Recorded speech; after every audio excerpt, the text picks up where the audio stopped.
There are two primary elements of camera shots.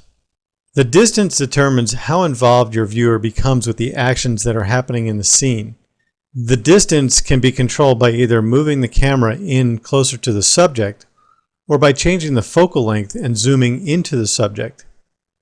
A close camera provides for an intimate involvement in the scene. It brings your viewer into the action and gets your viewer up close and personal with what's going on in your animation.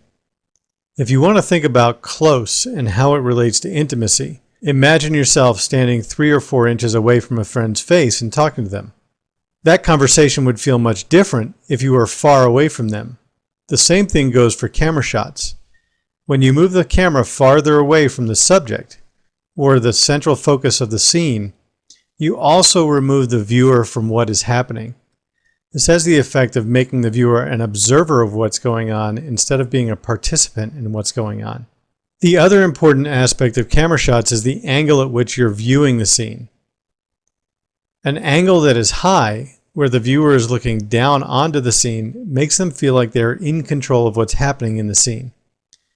This also has the effect of making them feel like an omnipotent viewer because they can see all of the action going on and not just one particular part of it. In contrast to that, a low camera angle, with the viewer looking up at the subjects in the scene, puts the subject of your scene in control. This also has the consequence of causing the viewer to have a feeling of loss of power, or it can make them feel small, and can provide you with a very powerful camera angle through which you can tell your story.